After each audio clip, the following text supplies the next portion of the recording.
Hello, everyone, and welcome to the Ilisarniq series workshop on promoting your artwork on social media. My name is Heather Campbell. I'm originally from Rigolet, Nunavut, and I'm currently living in Northwest River, Labrador, where I work at the Inuit Art Foundation. Although we're all joining remotely from across North America today, I would like to acknowledge the land on which the Inuit Art Foundation is currently located. It is on the ancestral and traditional territories of the Mississaugas of the Credit, the Haudenosaunee, the Anishinaabe, and the Huron-Wendat, the original owners and custodians of this land. Today, this place is home to many, including a diverse urban Indigenous community of Inuit, First Nations, and Métis. So thank you all for joining us today to talk about how to promote your artwork on social media with our amazing guests, Taalrumiq, Julia Davis, and Shelly O'Gorman. Before we get started, I just want to remind everyone who is attending that if you have any questions, just send them through the Q&A box. So we'll do our best to get to them today before the end of the workshop, but to save a bit of time at the end, we'll open it up to discussion for all of you. So let's dive in. Hi, everybody. Would each of you like to tell us a bit about yourselves and about the type of artwork that you create? So I'm going to go in order of my screen. So that would be Shelly, Taalrumiq, and Julia. Okay, thank you so much, Heather, and thank you to the Inuit Art Foundation for having me today. So my name is Shelly O'Gorman, and I am from Cambridge Bay, Nunavut. And so part-time with Nukariit Creations with my mother and my sister. And currently I am a university student through Athabasca University, pursuing a degree in health administration, and I sew kalikuks part-time. So a kalikuk is a traditional top, however, the contemporary style, that we make, it can be used as, dressed up, dressed down, as a light shell in the summer. And I'm actually wearing one of the kalikuks that we make now. I don't know if you can see it, but we have an Instagram page called Nukariit Creations, and we're quite new to the business, but you can find us on Instagram, and we are working it as much as we can on top of our full-time jobs and families. Mm-hmm. And Taalrumiq is next on my screen.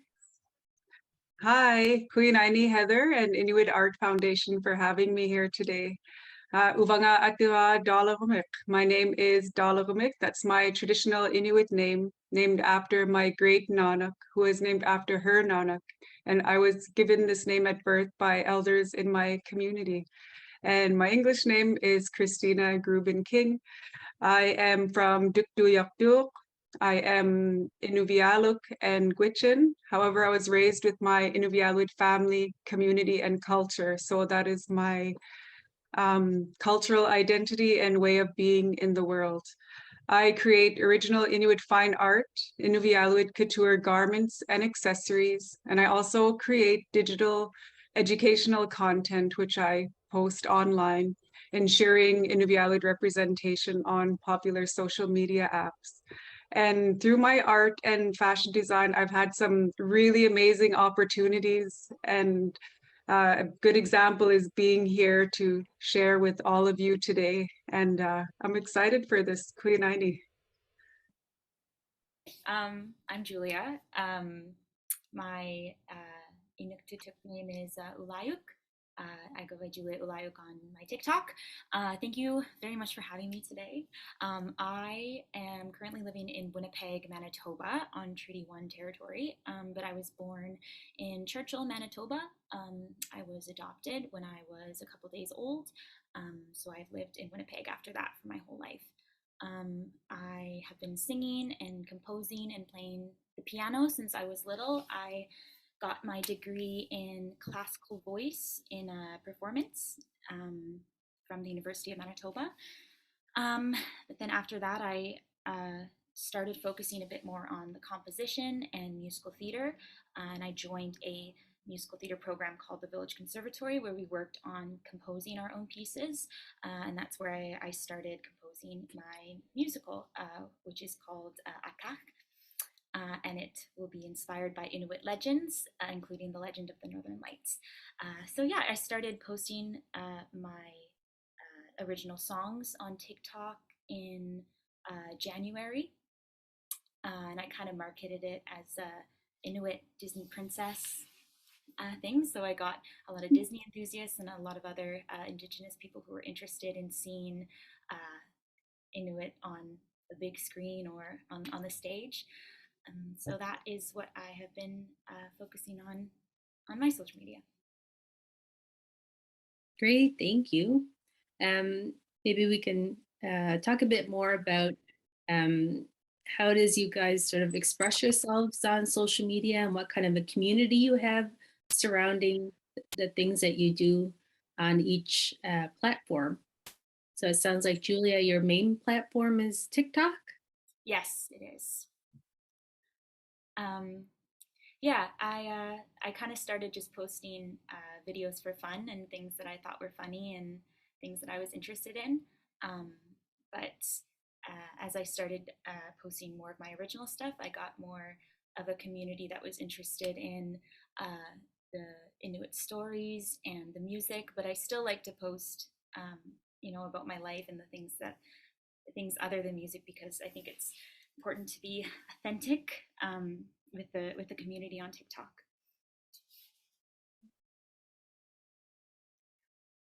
And Shelly, you're mostly on Instagram, are you? Yeah, correct. So we currently only have our business on our Instagram account, and that's pretty much it.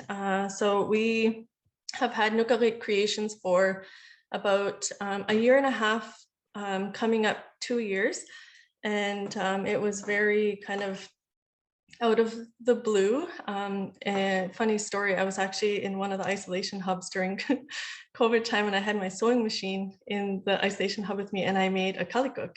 And somebody from, I can't remember where she's from, but she stumbled upon it and she's like, oh my God, I need one of those. So when I got home, I made a couple more, my sister made some, and we just realized, how big of a demand this was, and how fun it would be to kind of add our own kind of contemporary look to these traditional garments.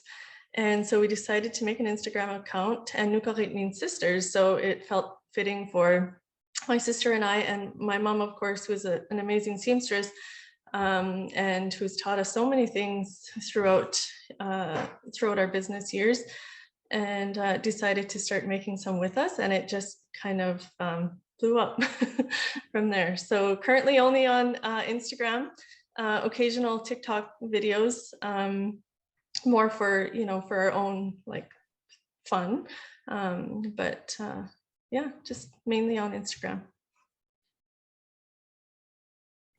Okay, I've forgotten already. I know it sounds more like a D, right?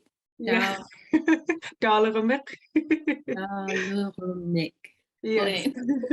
Okay. Thank you. See my whole face trying to listen.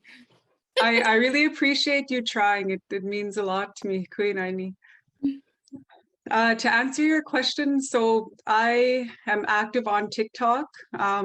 Originally, I just started sharing my sewing that I created, and it quickly evolved from there, just to show and share more of my Inuvialuit culture, because there was a real lack of authentic representation. And I never planned to really be that representation, but I thought, you know what, it'll be cool if youth are scrolling and they see this Inuvialuit garment, and they're gonna recognize it, and that'd be amazing. And it just kind of took off from there. And I started reposting my TikToks onto my Facebook page, because that's where I'm connected to a lot of my family and community. and it just kind of grew from there. So I find that I have two very different audiences on TikTok and Facebook. I have over 100K on both, but they're both very supportive, you know, always encouraging me to and looking forward to new content that I create. And because of TikTok and Facebook, I've seen growth on my Instagram as well. So I try to post to all three, but I do have a soft spot for TikTok because they do offer great support for me as an Indigenous creator. I'm part of their North America creator community, and you know, they have perks and support. And so right now that's my platform of choice. I saw on your Instagram earlier that you got a package from them. Yeah, and that's just one of the ways that they, you know, recognize and support Indigenous creators is, you know, sending production packages or TikTok branded goods. And I've never had that support from any other platform or that recognition. So that's why I really, you know, love that platform. It's unlike anything I've ever experienced. I know I'm hooked too. I used to get so angry at my daughter because she'd be playing things on TikTok over and over again. You know, I'm like, what? And now here I am. I'm addicted to.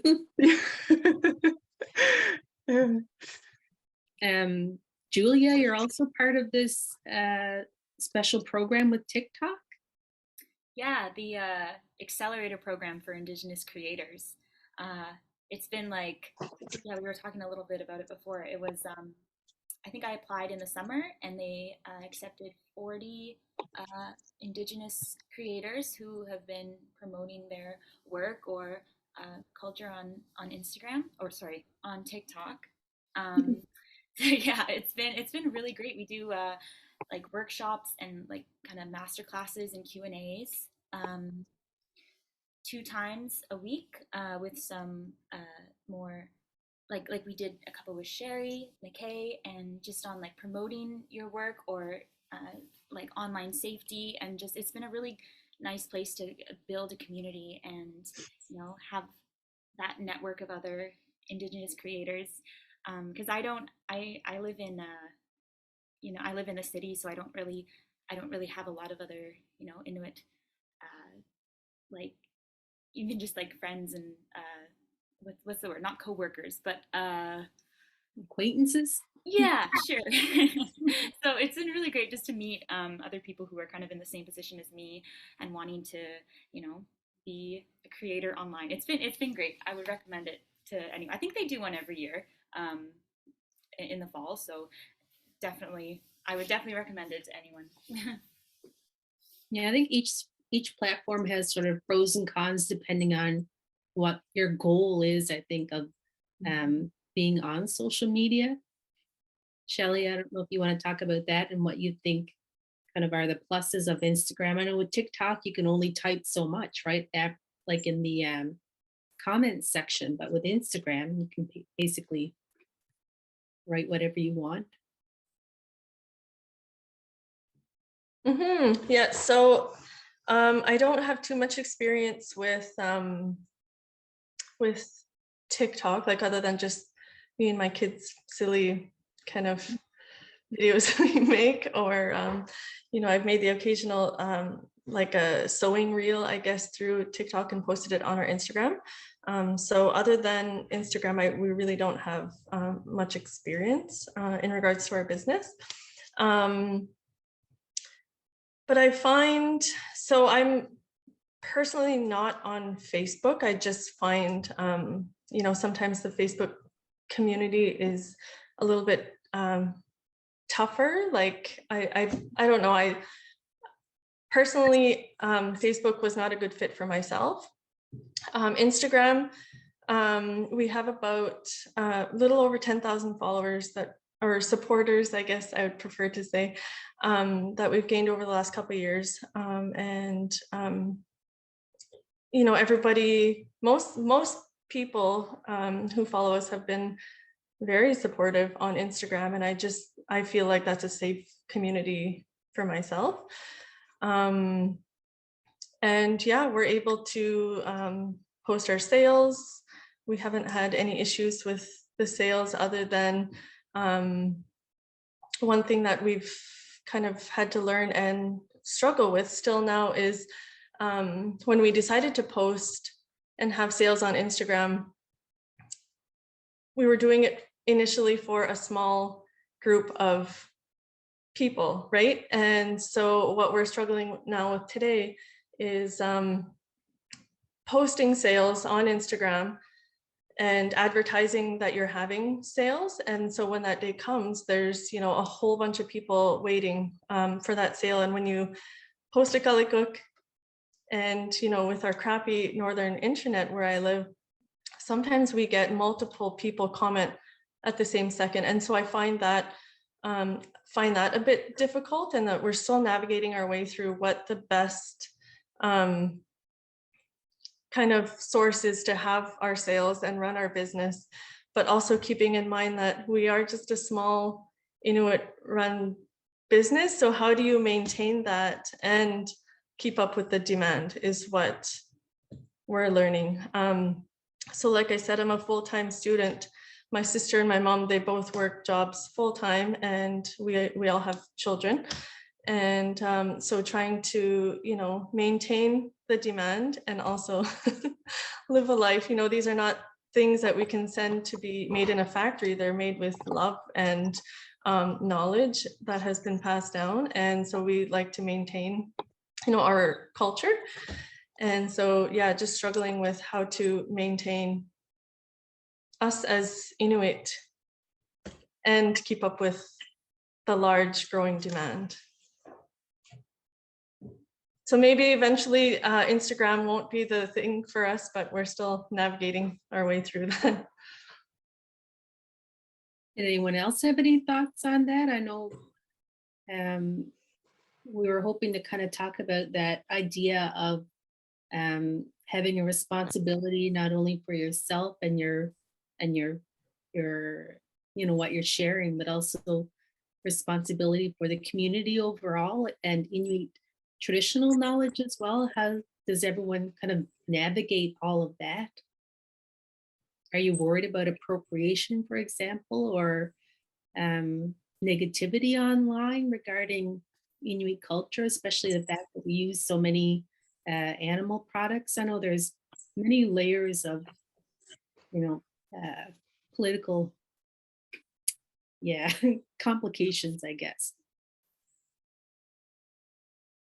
I can say a few things. I learned very quickly on my Facebook page, I can't share posts from other Inuvialuit or Inuit because then that might open them up to attack from the public. There was a young lady in my community who shot her first caribou, and I was so proud. I shared her post, and then she got all this lashback, you know, from strangers on the internet. So that taught me now I need to ask permission before I share the accomplishments of other Inuvialuit, other Inuit, because, you know, it's my responsibility because of my big following that it could potentially turn out, you know, disastrous in some way. But on the flip side, it's also a great way to highlight, you know, other achievements too, to give recognition to other artists and designers. And this summer, I did a whole bunch of content of making muktuk and mipku, you know, dried whale meat. And I got a range of comments. Some people like in my community or friends and family are like, I don't know how you can manage, you know, all the negative comments. It would drive me crazy, that sort of stuff. But for the most part, I take it as an opportunity to educate. And if people aren't willing to kind of hear the story or understand why we do what we do, then I don't give it any more energy and either just delete, block, and carry on living my life. But overall, my whole idea behind all the content I create is sharing Inuvialuit culture with the world. And sometimes I've had other Inuit say to me that I'm selling out or trying to profit off my culture. But I rest well knowing that I'm not sharing anything that is sacred or closed within our culture.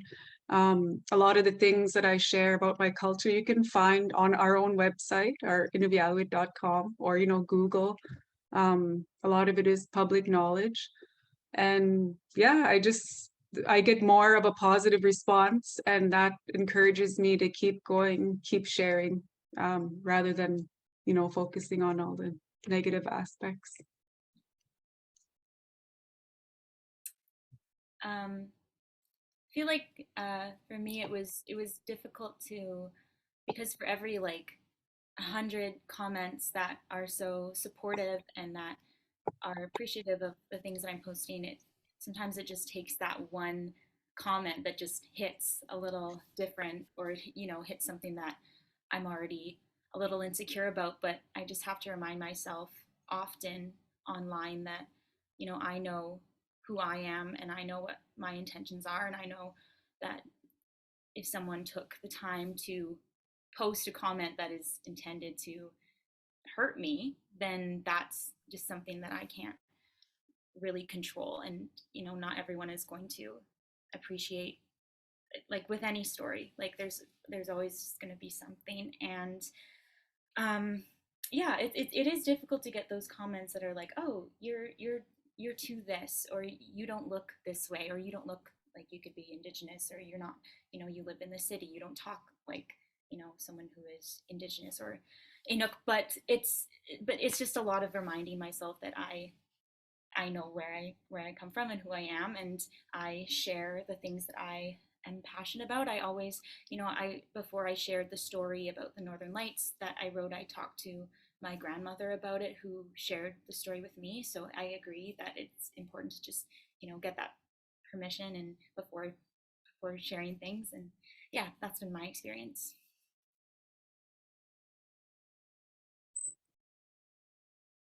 Do you have anything to add, Shelly? It's kind of getting into this notion of looking after ourselves and our own mental health as well online, because it's so easy to get all of that negativity. And we have lateral violence that we deal with in the Inuit community as well. And then whether you're up north or down south, that everyone has access to that. You know, once upon a time, it was very rare that someone could actually physically come up to you and confront you about wearing sealskin mitts. I lived in Ottawa for over 20 years, and I remember every time I wore my mitts or my boots, I'd be afraid, you know, but I was lucky enough no one ever said anything. But online, anyone can say what they want. Yeah, and I was just thinking, Julia, when you had mentioned about the one, you know, random comment, just, you know, it's a good reminder to everyone online that, you know, comments like that are a reflection of that person, not of, you know, not of yourself. So we generally haven't faced, you know, much negativity on our page, other than something that, you know, bothers me a little bit with our small business is you know, how we're wanting to maintain, you know, like our small Inuit business, right? And it's growing so much. You know, we're shipping kalikuks off to Mexico and California and New York and kind of all over the world. Wow. And, you know, just feeling, you know, you get the occasional posts or comment that says, you know, why don't you ever message back? Or like, why, like, how come you don't answer comments? And it's like, well, we get so many, and like, we're a small business, you know, we're creating these kalikuks out of love and, you know, passion for sewing and for our culture, and you know, trying to share tidbits of information, you know, regarding our culture. And it's, you know, this is not a rushed business. This is 3 working, you know, women who are just you know, wanting to share this little piece of our culture. And so I find comments like that rude, and I try to just brush it off. But I know the TikTok community can be a little bit more negative, just because of, you know, you post a video and it could go viral and, you know, everybody in the world is seeing it. And so a lot of people who are seeing that content know nothing about your culture, right? And so I can understand how hurtful it would be to get comments like that. My sister actually, you know, for the fun of it, she posted a video of herself wearing an amauti, and she was taking her son out of it, and it went viral, like probably over 1 million views or likes or whatever it was. But lots of rude comments, you know, like, why, like, are you sure he can breathe? Like, are his feet even warm? Like, why are you taking a kid out in that kind of weather? So you can see how quickly, you know, these negative comments can affect things that you post. But just to, you know, just to remind yourself to be true to yourself. You're doing this to benefit, you know, yourself and your culture, and to share the experiences that you have, and to just remember that those comments are a reflection of them and not of you. And you've got way more supporters who truly matter than, you know, those random negative comments. So true, definitely. Maybe we can kind of talk about some of the more positive things that have happened to you because of social media. If there are any key moments that you kind of remember in your careers that you'd want to share as well. Julia, looking at you. Okay. Oh, well, I think for me, one of the highlights was I had posted my the first kind of song. It's called "The Path I Used to Know," and it's the first song that I posted from my musical.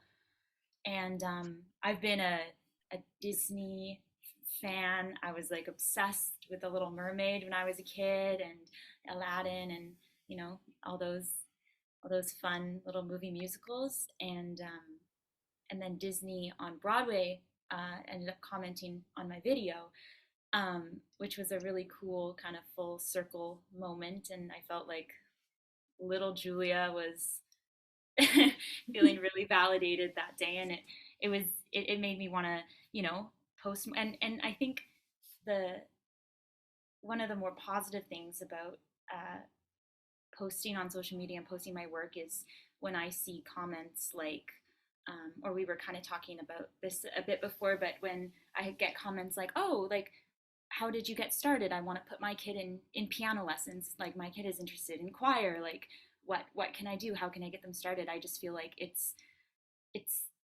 feels very heartwarming to know that maybe I could inspire another, you know, youth to join in music or start storytelling, because it was such a big part of me starting to share. It was just starting when I was young. So it's the fact that I could maybe inspire another Inuit youth to start studying music is a great part of it. And of course, you know, I've had a couple times where I got to talk about my musical on the news, on CTV. That was very exciting and very nerve-wracking. It felt very surreal, but it came from posting my videos on TikTok, and I never thought that it could come out of like a minute video on someone's, like, while someone's scrolling.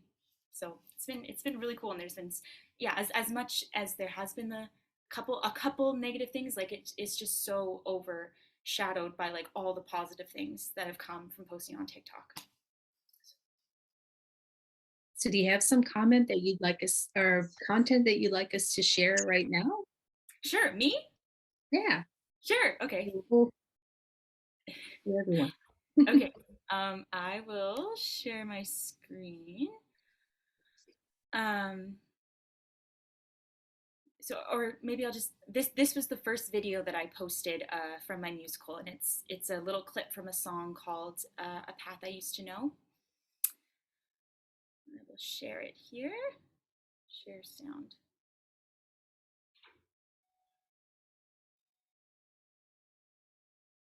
Oh.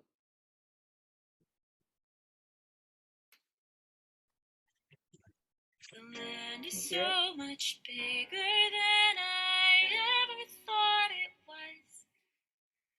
never took the time to watch the moonlight stretch across. The stars are so much brighter and my feet feel so much lighter. All that's left are footprints in the snow on a path I used to know.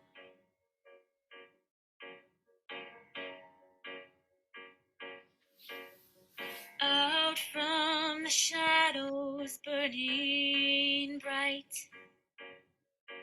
like an arrow shooting fast and true across the night. And I won't hide anymore. I won't shy away from open doors.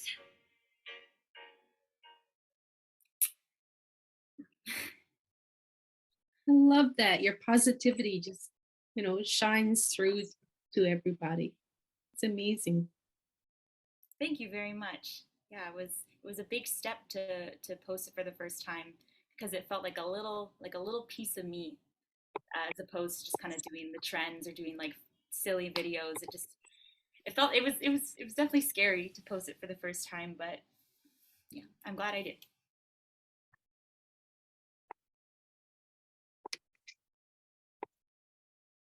Okay, who else would like to share something?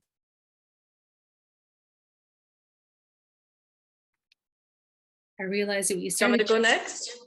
other things. I'm like, where are my questions? Do you want me to go next? Sure. Okay, so definitely way more positive, like I must say, with our business than the tidbits of stress or negativity with like the social media aspect. We, first of all, like just to be able to do something with my mom and my sister, and as adults, we're very close, and now we get to run this business together, and we're just a couple years in, and it's so exciting to kind of see where this takes us, because it has been a very positive and fun experience so far. And I think we've had many moments throughout the last couple of years where we're like, oh my God, like, we building such a huge community on our Instagram was one of them, just feeling like the overwhelming support of everyone, all our friends, all our family, and people from all across the world, and meeting other creators like Julia and Taalrumiq, and people reaching out to us from all over. And some pretty cool moments was when we were reached out to make kalikuks for the Governor General and the Premier and different influencers, and even being reached out from Inuit Art Foundation. And then now we're going to the Northern Lights Conference in Ottawa in February. So just lots and lots of excitement that we're so grateful for in our small business. So what do you think contributed to things sort of taking off as quickly as they did? Like, practically speaking, is it the fact that you were kind of posting very regularly, or were you posting a lot each day? Like, what do you guys, or at least you in particular, what do you think it was that kind of gave it that push? Sure, you can share our Instagram page if you wish, just if people are interested in seeing. But I don't know, I think it was like for sure the consistency with any kind of online business is just being very consistent and creative. And I think something that was very attractive with our kalikuks is, and that we've heard from other people before, was our colors and how colorful, and the florals, and how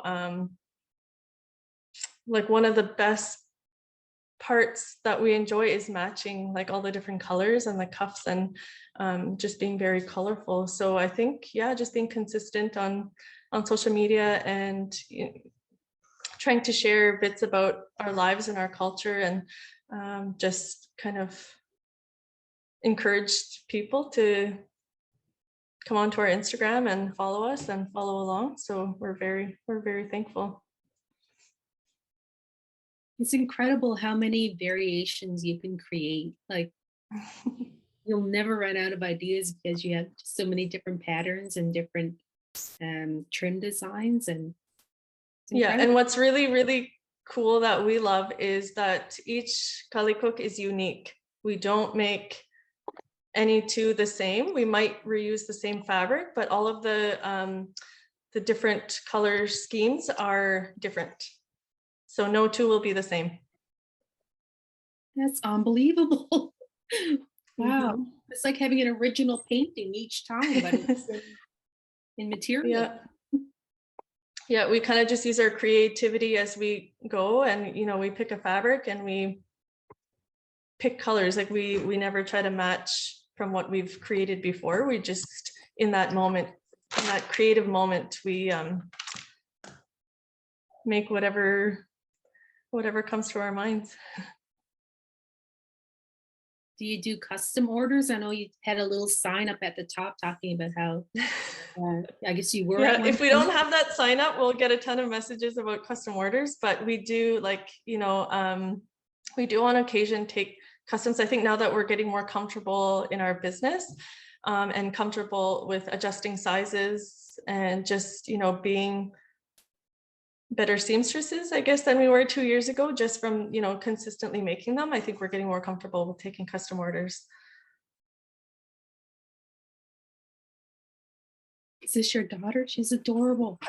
Yeah, that's my daughter. I actually made that for her orange shirt day on October 30th at school. I didn't have any plain orange material, so I made it a bit colorful, but it was very sweet.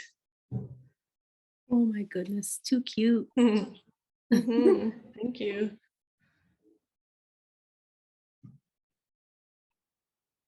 Taalrumiq, do you have something that you wanted to share as well as a sort of a special moment? Yeah, there have been quite a few amazing moments over, the last 2.5 years that I've been sharing on social media, like really purposefully. Just all the other creators that I've met and, made new friends with other artists, designers that you meet online. That's always super special. And one of the most meaningful instances is when I have elders message me or youth, even like urban Inuit youth, who say, I love your content, you make me feel proud to be Inuit, or keep up the good work. Those kind of messages really encourage me, and it's so special, and I feel the love and support. And professionally speaking, I've had some amazing opportunities, everything from public speaking engagements to fashion shows. And most recently, I filmed with Eagle Vision Productions to be featured in an episode of 7th Gen, which will air on APTN. So just all this, just from having the courage to, put myself out there and kind of show the world, well, this is who I am, even though I'm shy or nervous or worried. But when you get past that fear and put yourself out there, I guess you open up yourself to, negative comments, but you also open up yourself to amazing opportunities and potential and growth. So. I love that. And do you have any tips maybe for people that are wanting to expand their community? And do you think you have a way of sort of narrowing the focus, or what is it like? You said you have 2 audiences. Are there things that you kind of tailor to both of those audiences depending on the platform, or how did you get to where you are today? Oh boy, it's been a long process. Sometimes I don't always post all my TikTok videos on my Facebook, just because just time, and for the most exclusive content, I'll always send people to my TikTok. But part of the way I engage with my community is just trying to respond to comments. Like, it's impossible to respond to everyone. I do get a lot of DMs, people messaging me as well, and it's impossible to respond to every single one. But even just liking comments, you know, thanking people for their support. Sometimes, you know, I'll make a video just to thank everyone when I hit a new milestone of supporters. You know, people want to be recognized or feel appreciated, and I think that's really important. And just to let them know that, you know, their support helps to keep me going as well.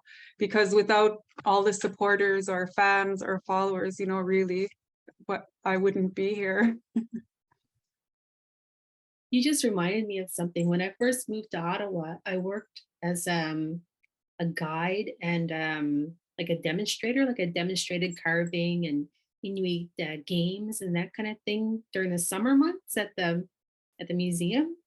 And I think I feel like the engagement that we can have on social media now is almost like that one-on-one engagement I used to have in the museum, where people are sharing culture and they're like, oh, we have a version of that game too. Like I'm thinking of the pin in what do you call it, ball and pin or whatever, where you're stabbing is it a rabbit skull with the, but anyway, it's like, oh yeah, or string games. So many cultures have different versions of string games. People are looking for a way to connect and to find common ground, I think, too. Mhm. So beautiful when you're able to connect like that. And that's what I noticed, you know, sharing my culture, you know, being able to reach audiences on the other side of the world.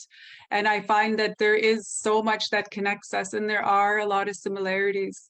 One thing that really surprised me was I did a video about cleaning my ears with ptarmigan tail feathers. You know, I thought that was only an Inuit thing, but turns out there's a lot of other cultures who do this. So that video got a good response as well. And so not only am I teaching about Inuvialuit culture, but I'm learning about other people's cultures as well.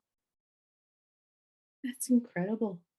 I was telling someone the other day that we had to be careful with like wing or feather imagery because at least here in Labrador, we eat a lot of Canada goose, and the wing part, like when it collapses, you know, we use that as like for sweeping. So I'm like, I wonder if there are other cultures that do that as well.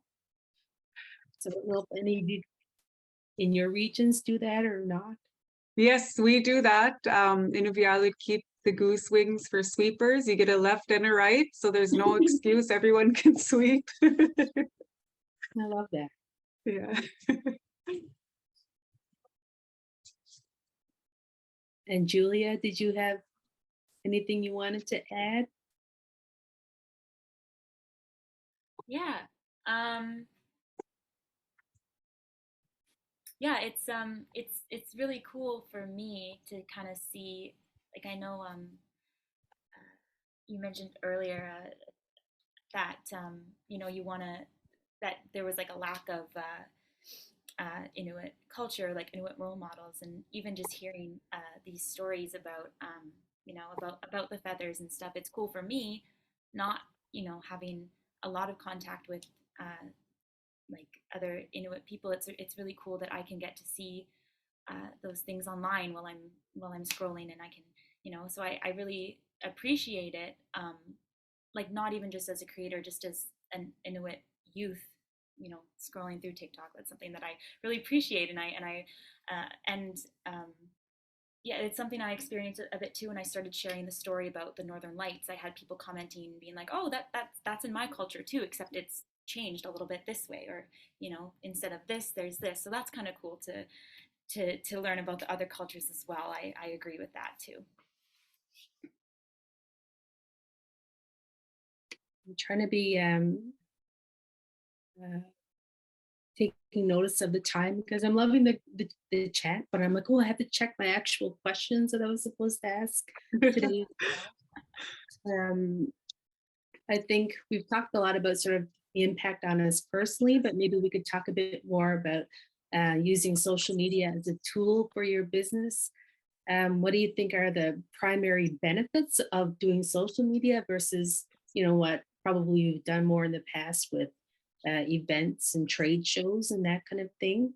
So what is it that makes social media uh, special compared to kind of traditional ways of selling or connecting? Well, for me as a performing artist, a big part of it already is learning how to like market yourself. If you're going to be a performer, if you want to do gigs, or just share your art, a big part of it is I'm not sure what I would do without social media, to be honest, like in terms of sharing. I mean, I do post on YouTube, but with TikTok, it's so easy. Like if someone could just look me, or if someone looks up like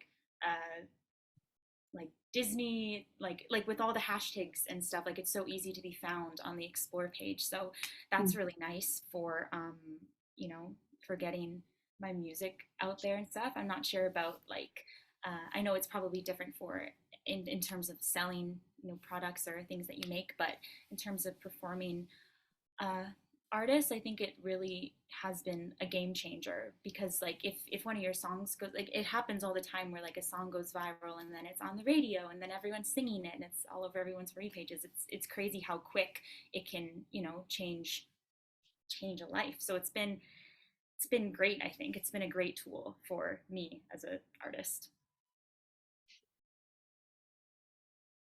If you don't mind, I could share the piece of content that I had for my artwork, and then I can kind of explain. Is now a good time? So yes, perfect. I think I was going to ask you when we were chatting and then I got distracted. Oh, is it showing? Well, we can see your whole desktop right now. Yeah, it's really small. I don't know how to make it bigger.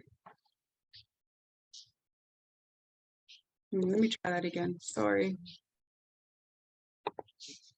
Danielle, did you have any idea? We've got another staff member there. She might be able to give you a tip. Try this again.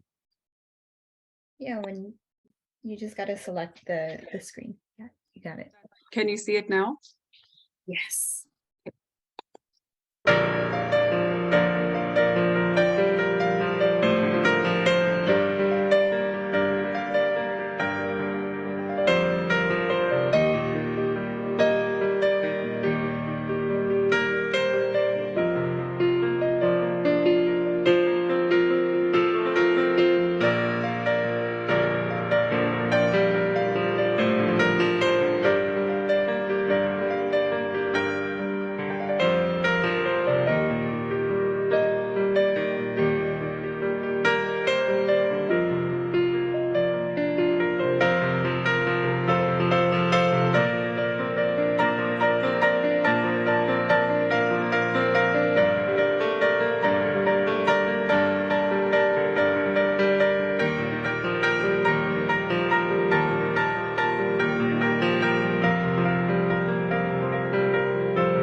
Absolutely gorgeous. Oh, That's thank really you. beautiful. Thank you. So that was the first year that I was creating content, and I learned a lot from that. Everything from how to take professional looking photos of your artwork when doing videos, not to pan over your work so fast, slow it down, and just being able to create 30-second or 1-minute videos. You can really evoke emotion from the viewer and explain your work, and make them feel what you wanted to convey in that piece. And also giving people who might never be able to go to a gallery to see this piece, giving them a chance to kind of appreciate the work that I'm putting out there. So I found like all these reasons are so positive, and part of why I share my work on social media. And then the other positive is you can reach a broad audience, like a global audience. through my work with Proudly Indigenous Crafts and Designs, I've been able to have my work sent to different Indigenous influencers like Notorious Cree, Marika Silla. And, you know, they've worn my work in their videos, or, you know, that's really exciting too. Whereas, you know, before social media, I might never have had these opportunities or even been noticed by the Inuit Art Foundation, you know, living all the way up in Tuk. So it's really opened up a lot of avenues for me and a lot of opportunities, and I'm so thankful. And one of the other things that I try to do is also supporting my fellow artists and designers, you know, liking, commenting, sharing their stuff, trying to uplift them as well.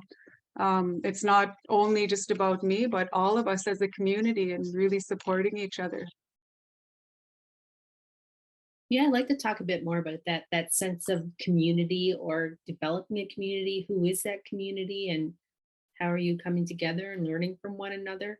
You made some really good points in there about um, you know, connecting not just with the South, but like people in the Arctic that are not having a chance to see, you know, objects or performances in the South. But I think it's just, there's so much potential. I agree. And communities like these smaller, isolated communities, you know, there's still a ways to go. Like Shelly mentioned, poor internet service. And, you know, when I was living in my home community, that was a big struggle. And even just going over your limited amount of megabytes, and you're paying hundreds or thousands of dollars for your monthly internet. So there are barriers as well. But you know, getting past that, it is an opportunity for our Inuit youth to see what's going on, you know, in the world, and what they are capable of, seeing other Inuit, you know, doing all these amazing things. And so it's going to give them hope that, and that, you know, like encourage them, confirm to them that, yes, they can do all these amazing things too. Absolutely. The other thing that I wanted to get out there before it slipped out of my mind again was with your videos, you also made use of text. And I find that, you know, many years ago, like a couple generations ago, Inuit artists didn't have that much of a voice when it came to speaking about their own artwork. This is a forum where you can actually say whatever you want directly to your audience, and you can select that audience based on what platform you're using. I think we probably know most people in communities probably use Facebook more than anything. And then it's more youth driven for TikTok, and then Instagram is very visual. So yeah, I wanted to see what your thoughts were on that, communicating within the community and being able to have a voice. Yeah, I find that there are tools within the tools. So using text within social media videos. For me, it's important. I've learned too not to, you know, use too much text. You don't want to make your viewer read the whole time, you know, but just enough to make your meaning clear. And I had a deaf brother growing up. So for me, it's really important to have captions. The use of nonverbal body language is what is very important, you know, with my brother and within our community. Inuit use nonverbal body language a lot. So all these things come into play to really help me tell my story. Like there's so many layers. And then hashtags, like you said, you can reach a specific community. You can, you know, kind of target.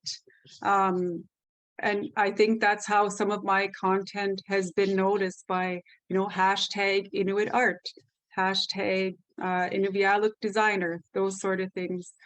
And even within my hashtags, I will always capitalize the first letter of every word in my hashtags to make it easier for AI to read, for people who use technology that reads the text, you know, and that's just what I learned just from having a brother who was deaf, and, you know, hearing or trying to understand the needs of a diverse community like the deaf community. So there's just so many ways to really promote yourself and to really, you know, sell your work. And I'm learning every day. That is an absolute wealth of knowledge right there. I had no idea about the readers and the capital letters. I'm going to use that one for sure.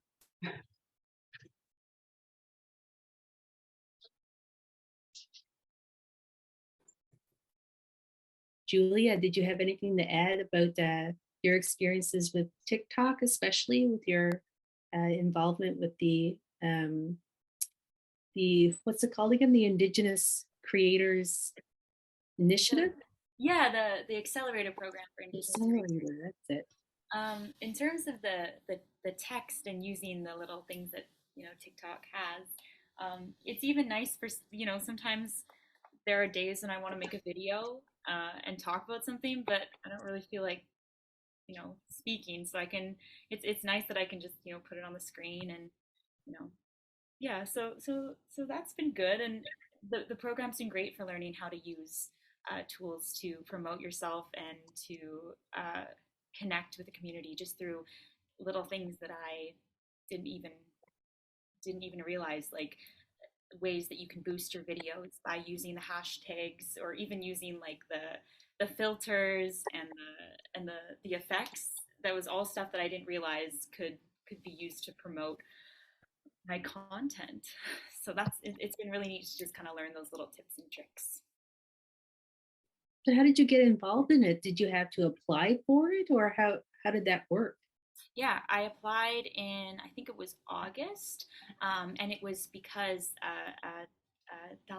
Taalrumiq, you sent it to me, and I really appreciated that. And that's something that is also so important to me, is that is content creators lifting each other up and sending each other things. And I really appreciated that from you, because I probably wouldn't have been able to apply so early unless you sent it to me. That was great.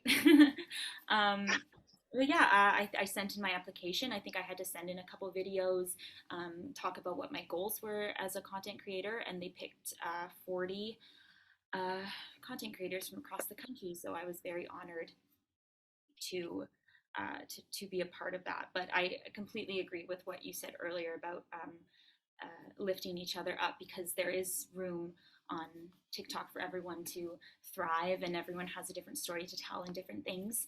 And that's what's so great about the accelerator program too, is that it creates a community of lifting each other up. So if I could just say, we mentioned lateral violence. I think sometimes that might come from a place of worrying that there's not enough success or recognition or opportunities to go around. But I feel like just uplifting, sharing, working together, there is enough, more than enough for everyone. And like Julia said, we all have different voices, even people from the same family, same community, same culture. We're all going to have something different to offer. And every voice is needed. absolutely. I appreciate that so much. I know with a lot of people in Nukariit, it can be easy to feel like disconnected maybe from the rest of Inuit Nunanga. So it's really good that we can at least connect online and at events as well. Online events I find have been really great. I'm so happy that we're doing these at the foundation, so that we can get to meet everybody and can have meaningful conversations as well. Did you have anything to add, Shelly?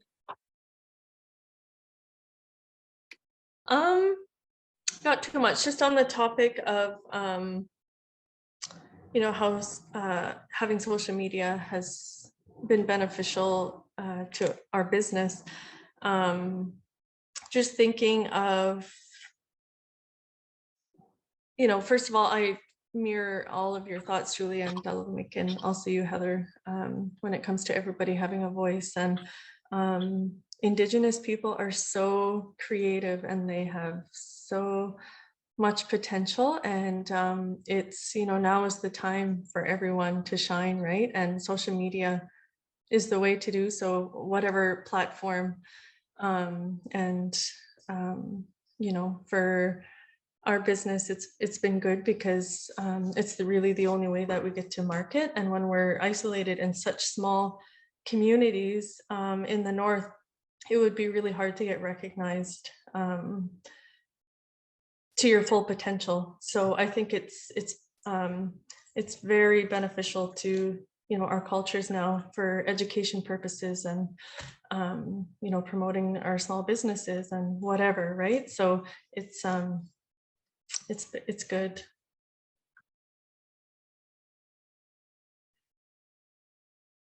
Thank you, everyone. I just realized that it's already 5 minutes after, and we should probably start opening things up to Q&A.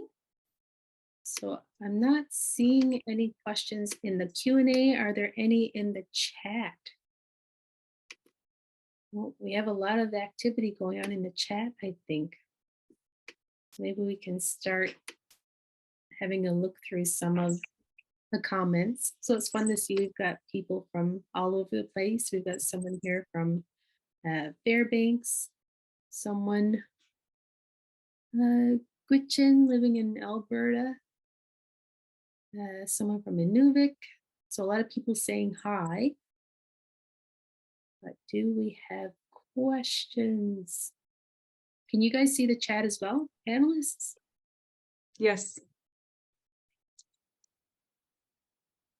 I've been chatting too.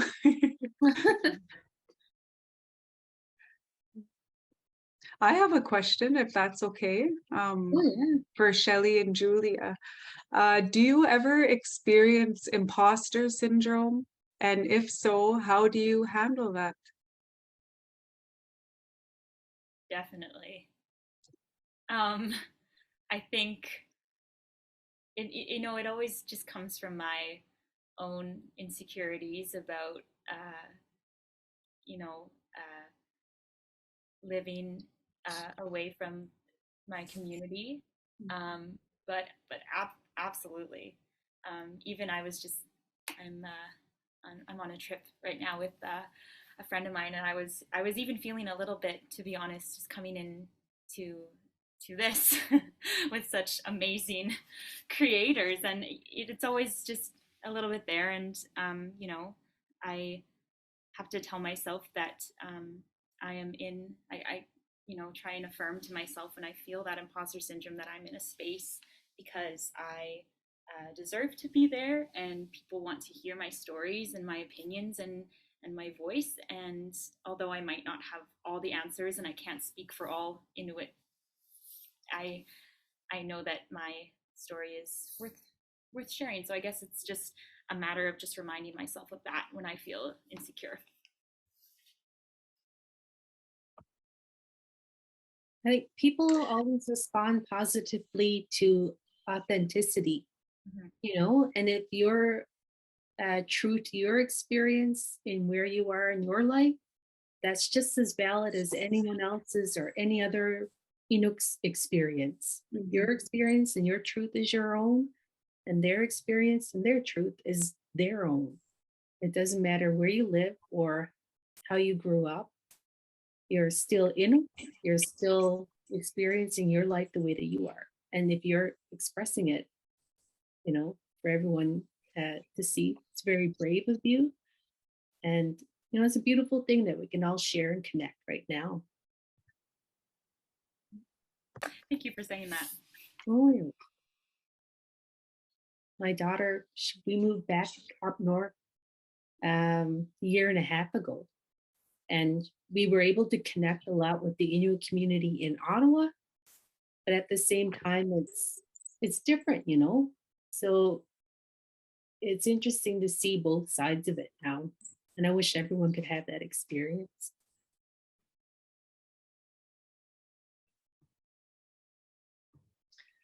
I also tend to feel the imposter syndrome as well at times, and I think it's something that Indigenous people feel, just because of historically, you know, with colonialism, you know, trying to fit in the Western culture, you know, in the workplace, you know, in the workplace, I feel this as well.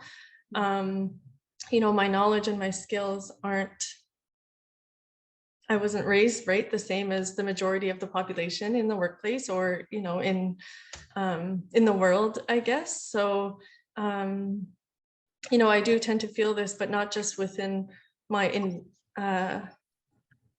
on my indigenous side, but also, you know, in my workplace and everywhere, right? So it is good to talk about, and it is a good reminder that we all have a voice and we all have different skill sets. And when we bring every, you know, culture, every person, every voice to the table, some beautiful things can happen, right? Because we all come from different experiences. Do you ever feel that, Taalrumiq? Oh yes, I do. That's why I asked. And I find it's good to share, because then once you do, you learn that you're not alone. And you know, it's a relief to know that you're not the only one who goes through this. And sometimes when you get attention for your art, it can be overwhelming. You know, nobody prepares you for how to handle all this, especially with social media. It's new, right? So we're going to be the ones who can maybe help future generations, because we're going through this initial surge and growth, and you know, doing everything online. But I definitely do experience that. But then it's always those comments of support and encouragement that remind me that I'm meant to be here, and I do have a spot here.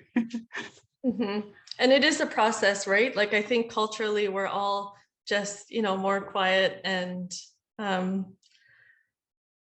don't want to use the word shy, but do you know what I mean, right? Like, we're just, that's just culturally how we are. And so we're being forced to come out of our shells more, and it's all good. It's beautiful. I don't know if it was like this for you all, but I felt a lot of pressure when I started posting my things, because people wanted more, like, very quickly. So I think I posted the first song, and like half of the comments were like, "When's the musical coming out?" And I was like, you know, it was kind of hard to, like, because in like TikTok and everything, things happen so quickly. So I felt imposter syndrome, being like, now I don't have a musical. I'm still writing it. So that was a big part of it too. But I think just like communicating then after, making a video and being like, okay, so here's the thing, is that I'm still writing it, and it is a process, and it takes a long time.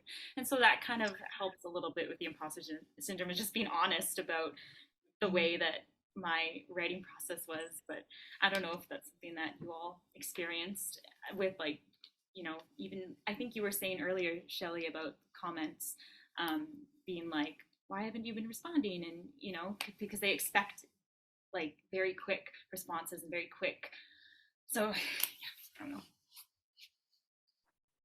Well, Inuit, we're patient, right? You think about our ancestors standing on the ice floe like this, waiting for a seal. And then now with social media, everything is like now, you know, and people want things now. But yeah, like you said, it's good to be just to be authentic, and to remind people that it is a process, and, you know, it does take time. And yeah, but people will wait. You know, if they really love you and what you're doing, they'll wait. They'll be there for it. And there's that pressure too, to kind of know everything, or a little bit of everything, and not recognizing that people have their specialties, and it's okay for you to know a lot about maybe one topic, but not everything else. Like, I don't hunt, you know. Someone's going to ask me hunting questions, I'm not going to know much at all. But if you want to know about berries, I'll probably be able to talk a lot, you know. But having strangers think that you are the representative of Inuit culture right now, and I want to know everything. Yeah, I make that disclaimer too. I don't know everything there is to know about Inuit culture. You know, I only have my experience, and it might be different from, you know, another Inuvialuk's experience. So Well, I think we do have another question here, though. Shauna asks, how does collaboration influence your brand, your art, or your business? Is it a tool you can use to grow your following or other things?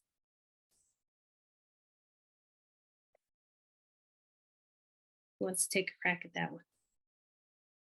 Have you done any collaborating? Hands up. A little bit. It was I have a series on my TikTok. It's just kind of a way to like connect with my following. It's a series called Car Convos, where I go in my car and I talk either by myself or I have a friend or another like creative in my city. I pick them up and we go for coffee. And just kind of talk about the things that they're working on. Like I had a friend of mine on who is writing his musical, and it's like a Filipino musical. So we kind of talked about that a little bit. And then I had another friend. I have another friend on who's in a band, and so we talked about her music a little bit. And it's kind of fun just to again uplift others' voices. And then maybe if they have something that they're doing on their channel, maybe they'll want to have me on, and it's kind of fun to have those connections when you're an artist. So that's kind of the collaboration that I've done. I've never really done any like professional collaboration, but it's just kind of fun to do it just for me and my content. I've done some TikTok video collaborations with other artists and designers, or just featured them in my videos, like, you know, behind the scenes at a fashion show, or behind the scenes in the Indigenous haute couture sewing program that I was a part of. And people love to see that, right? Is, you know, artists working together, or designers, or behind the scenes, that sort of thing. So there's collaboration in that sense. But professionally, I'm currently working on a commission art piece where I've gotten pieces from other artists that I'm going to incorporate. So and that's a way to uplift and support, you know, each other as well, is collaborating together. And then, you know, share the recognition, or the, you know, all the love on social media. It's really a great tool. Personally, professionally, and people love to see it.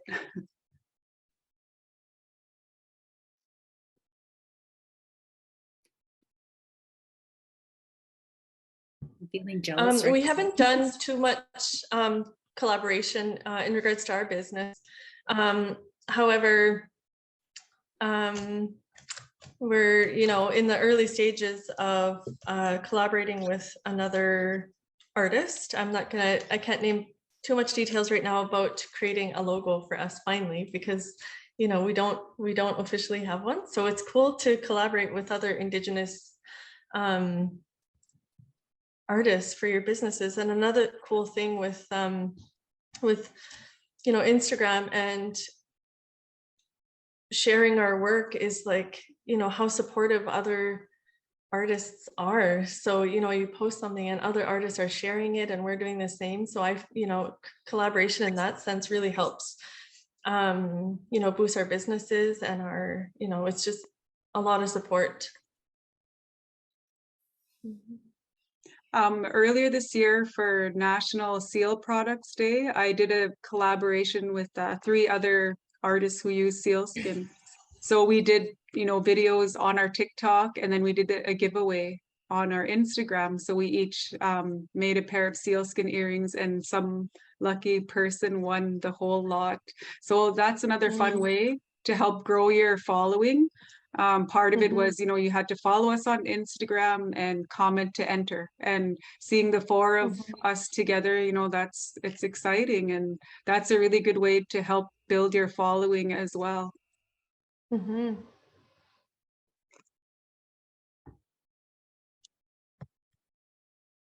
Shauna says, awesome, thank you. Yeah, do you have any other like little tips and tricks maybe that you can share with everyone before we've got 10 minutes left? If you're starting out on social media, go and claim your username on all platforms. Even if you're never going to use that platform, it's just so someone else can't take your username and either impersonate you or post content that, you know, doesn't represent you. Say for example, if your name is Mary Tundra, go and claim that. Or like if it's taken, then Mary Tundra official art page or something that, you know, your fans and followers and supporters can recognize that it's you. Yeah, I think that's one of the biggest things I've learned too. Like identity That's theft. really good to know. Yeah. I don't know if you guys know, but the Inuit Art Foundation president, Heather Iqaluktuuttiaq, actually had someone posing as her on Instagram recently trying to sell a clothing brand. So I saw that. And yeah, often people will impersonate you because it's so easy to take your pictures that you post and then, you know, create a new account, you know, under your name. But that's where, you know, your supporters can come in. Everyone can report that this is not actually you and hopefully get it taken care of. Okay, I kind of touched on this earlier as well, but do you have thoughts on appropriation and what can be done about that? I know sometimes I feel nervous about, I do a lot of research on Inuit tattoos. And I'm always a little nervous about sharing information that I find. So how do you know what to share and when? And have you ever used maybe like a disclaimer, for example? I did use one for a YouTube video that I did. But if you have any tips on appropriation.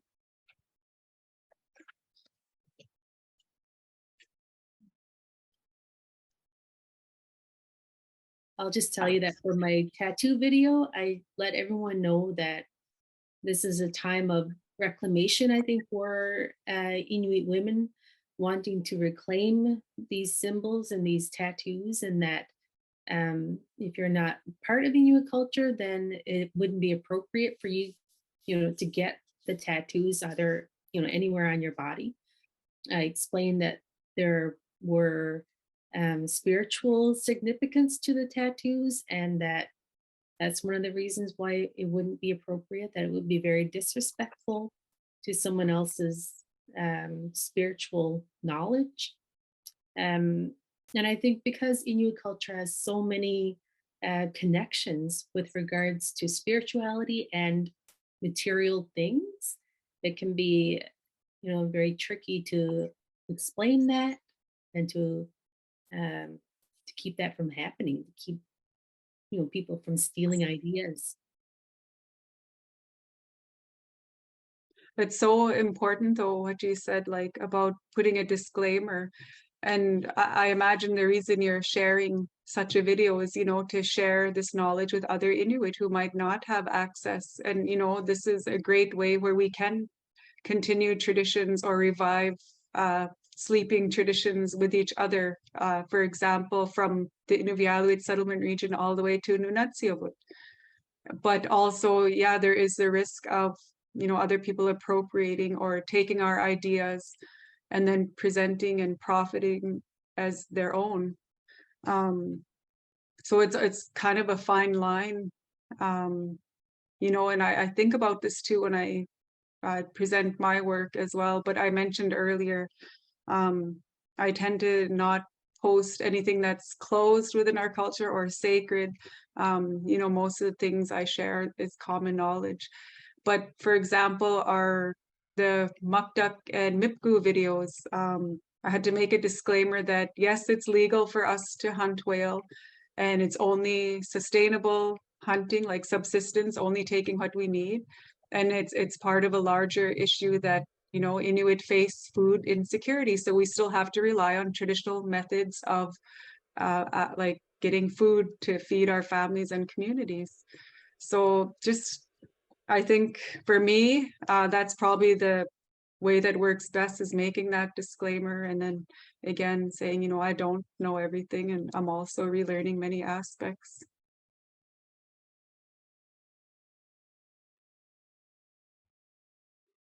Yeah. Shelly, or sorry, Julia. Oh no, I was just going to agree that I don't have as much experience posting a lot about like the tattoos or the culture, but I know for my music, I don't know what exactly I'm supposed to do legally, but I do put on all my videos. I say original music by Julia Ulayok Davis. So I don't know if that's just the way that I kind of for myself can. So I don't know. That might be something to consider if you post music. Yes, putting I watermarks. No, I was gonna say I don't have too much to say either, and I mirror both of your thoughts. We don't have, you know, too much experience with Nukariit, but what we did, do I have it on here? Oh, we got these cute little tags now, so now everyone will know if it's an authentic Nukariit creation. I mean, although these are, you know, we don't own like a kalikuk design. People make kalikuks and atiklooks and whatever, right? Like it's a traditional garment. We add our own little kind of design or touch to it to make it, you know, just kind of our signature look. But, you know, I think going back to what Taalrumiq said, you know, sharing what you think is safe to share and then keeping to yourself what's sacred, right? And kind of navigating your way through that. I just wanted to add to, when you have opportunities with professional organizations or corporations, watermark your images. There's apps you can download for free to add the watermark. Even when you post videos or pictures on your Instagram, it's a good idea to put your name in there somewhere, even really light. I forget to do this, but I'm trying to do it. Someone who is really good at it is Inuk 360. All her videos, all her pictures always has her username Inuk 360, so you know that it's her work, her content. So that's just cool. Yeah, just another way that makes it more difficult for others to claim your work as theirs. And also posting will kind of like Julia, how you posted your original song, so people can go back and see that you posted it at this time and that it is your work. So. Great tip. I think there's the other side of that coin where people might be afraid to buy Inuit clothing or jewelry because they're not sure if it's appropriate or not. Did you have anything to share or to say to those people that are a bit nervous about, oh, is it appropriate for me to wear this? Or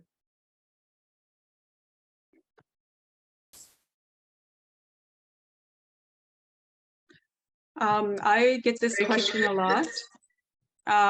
Most recently, I was at the crafted sale at the Winnipeg Art Gallery, and that was a question that people ask. Well, am I allowed to wear sealskin, or you know, is it cultural appropriation if I buy your jewelry and wear it? You know, some people are afraid of any backlash, but I tell people, well, everything that I create is for everyone to wear. I'm not selling anything sacred. And I remind people that, you know, Inuit were known to properly dress visitors to our land, properly dress you for the Arctic conditions. You know, we helped others survive.